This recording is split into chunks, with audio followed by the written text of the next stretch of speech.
Selamat sore teman-teman. Kami dari Himpunan Advokat Muda Indonesia juga sangat prihatin akan kegaduhan yang saat ini sedang viral,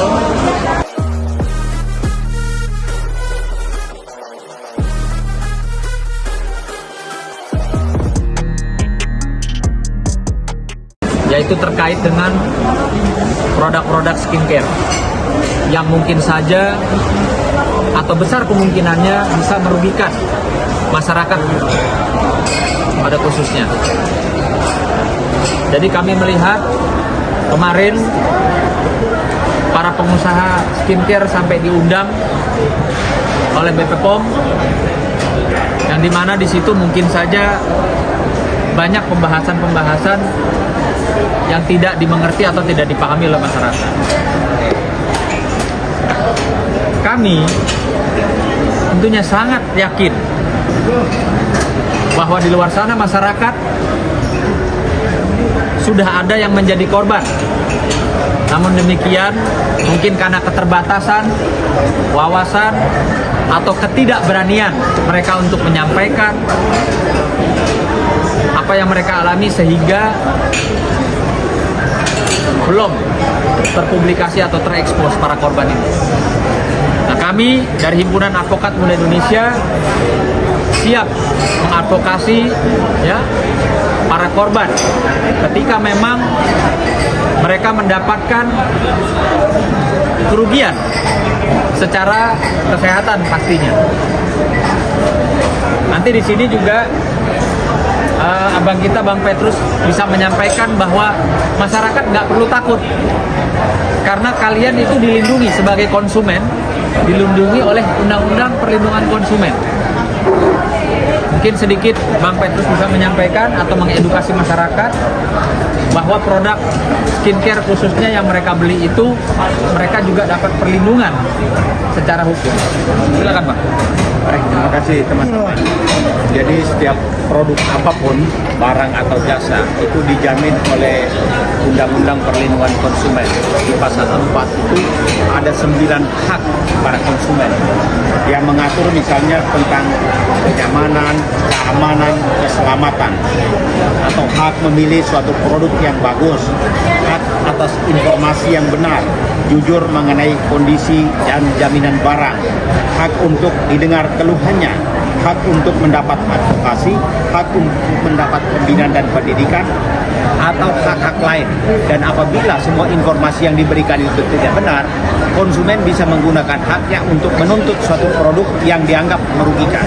Jadi setiap produk apapun itu dilindungi oleh undang-undang. Oleh karena itu, setiap pengguna produk, mungkin dalam hal ini skincare, kalau merasa dirugikan, misalnya informasi yang diberikan ternyata begitu digunakan tidak sesuai dan menimbulkan kerugian, maka boleh mengajukan gugatan, boleh mengajukan tuntutan dengan ganti rugi yang memang ditentukan oleh undang-undang. Jadi setiap produk, barang dan jasa, apapun barangnya, apabila informasi yang diberikan mengenai item-item atau kandungan-kandungan itu yang dapat merugikan, maka silakan saja. Oleh karena itu, kami mengimbau kepada setiap pengguna produk yang sekarang lagi viral itu, silakan menggunakan haknya, ya, tidak usah takut, karena ini dijamin oleh Undang-Undang Nomor 8 Tahun 99 tentang Perlindungan Konsumen. Diatur oleh pasal 4 yang mengatur 9 hak yang konsumen untuk mengajukan tuntutan. Ya, jadi silakan saja, tidak perlu takut, karena semua informasi tentang suatu produk apabila itu tidak benar, maka pengguna barang bisa mengajukan tuntutan. Dan setiap pihak yang memberikan label, misalnya BP POM misalnya, ternyata itu tidak sesuai, maka BP POM juga bisa dituntut, ya, karena membenarkan suatu produk diedarkan di masyarakat, ternyata apa yang dicantumkan dalam produk mengenai kandungannya tidak sesuai dan merugikan, maka si pemberi barang atau label yang diberikan oleh BP POM dapat dituntut, ya. Saya kira begitu. Itu Bang, mungkin masyarakat juga perlu tahu bahwa BP POM sendiri juga bisa dituntut. Bisa, karena mengizinkan suatu barang diedarkan artinya melabelkan produk itu bisa beredar, ternyata kandungannya tidak benar. Artinya ketika mereka melakukan penelitian tentang kandungan, ternyata tidak benar, tapi dibenarkan seolah-olah itu bisa diedarkan. Maka BPOM bisa dituntut. Nah ini juga makanya hati-hati kalian ya, para pengusaha skincare khususnya ya, jangan kalian enak-enakan pada flexing ya, pada pamer kekayaan, sementara mungkin saja ada orang yang menderita akibat daripada produk ya, produk skincare kalian. Ya, jadi saya tambahkan sedikit bahwa yang pertama kegaduhannya harus dihentikan dengan pemerintah harus turun tangan. Yang pertama, ini kan ada undang-undang kesehatan. Pihak dinas kesehatan maupun BPOM itu harus ada kehati-hatian dalam mengeluarkan izin produk yang namanya skincare. Karena kandungan tadi dari abang saya bahwa menyatakan bahwa ada kandungan yang memang seharusnya tidak diperbolehkan untuk dikeluarkan izin, tapi bisa dikeluarkan izin. Jadi kehati-hatian itu penting. Dan kami dari Himpunan Advokat Muda Indonesia yang sudah terbentuk hampir 30 provinsi siap untuk mendampingi, mengadvokasi para korban ya daripada produk-produk yang kita anggap bahwa itu membahayakan masyarakat, bahkan dirinya sudah menjadi korban. Kita siap untuk mendampinginya karena saat ini masyarakat mungkin awam hukum, mereka mungkin sudah ada yang sudah jadi korban tapi belum mengambil langkah hukum. Bukan hanya kepada yang pemilik skincare, kita juga kepada BPOM juga. Ini juga masuk di dalam, kalau digugatnya mungkin tergugat, tapi di dalam pidana kita akan tuntut secara pidana karena ini menyangkut nyawa, menyangkut keamanan, kenyamanan daripada seseorang dalam menggunakan produk. Itu aja saya. Karena ini jujur ya, jujur skincare itu kan luar biasa ya, luar biasa ya, diminati oleh masyarakat baik laki maupun perempuan, bahkan di kalangan remaja. Ini kita bicara untuk seluruh Indonesia. Artinya saya menghimbau ya, para dinas kesehatan juga, BPOM daerah juga jangan tinggal diam ya, melihat fenomena ini, melihat kegaduhan ini, segera ya lakukan sesuatu sesuai dengan tugas kalian ya, jangan dibiarkan sampai nanti banyak orang yang menjadi korban. Jadi kami menghimbau sekali lagi kepada pemerintah, dinas kesehatan, Kementerian Kesehatan dan BPOM, tolong ini dianggap serius ya, karena ini tidak menutup kemungkinan bisa menjadi banyak korban di seluruh Indonesia. Terima kasih. Bang, mungkin ada langkah apa sih untuk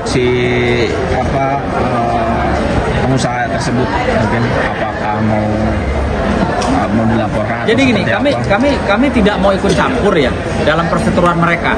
Mereka mau saling lapor, mau saling menjatuhkan, kami tidak ikut campur.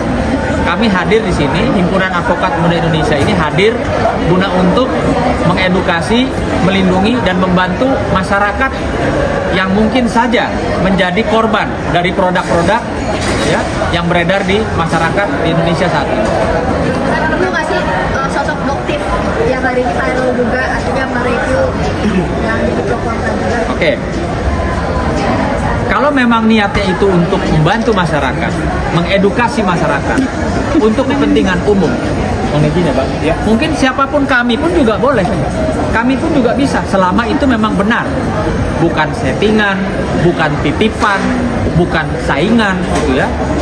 Kalau kita bicara untuk kepentingan umum terkait dengan kesehatan, ya.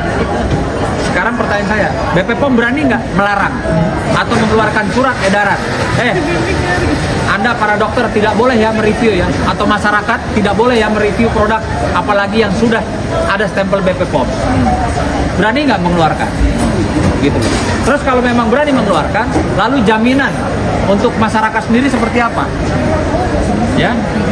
Apakah dengan label BPOM seperti yang tadi disampaikan oleh senior kami Bang Petrus, itu sudah pokoknya kalau sudah ada label BPOM-nya ini skincare aman 100% dipakai, nggak akan ada efek samping, nggak akan berpengaruh terkait dengan kerugian-kerugian kesehatan di masyarakat. Berani nggak BPOM menjamin itu? Gitu ya. Jadi betul-betul kami berharap ya, jangan sampai ini banyak orang yang dirugikan atau menjadi korban. Mau tidak mau jadi pro-kontra, memang ada mungkin jatuhnya mematikan UMKM masyarakat terkait mereview. Mungkin seperti apa sih, apakah memang sosok paling tinggi ini kan sangat diperlukan? Bukan. Ketika sesuatu produk, ya, sesuatu produk banyak diminati oleh masyarakat, ya, tentunya kan juga di situ banyaklah para pengusaha atau orang beramai-ramai juga ingin mencari rezeki di situ. Untuk sampai mencari rezeki tentu tidak ada masalah. Siapapun orang silahkan. Ini negara tidak melarang orang mencari rezeki.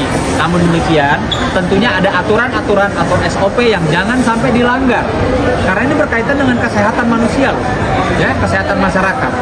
Artinya begini, jelas kita udah sama-sama tahu ya, bahwa dalam kandungan skincare itu jangan sampai ada zat-zat yang bisa merugikan kesehatan masyarakat pengguna atau pembeli produk tersebut. Ya. Atau jangan sampai ya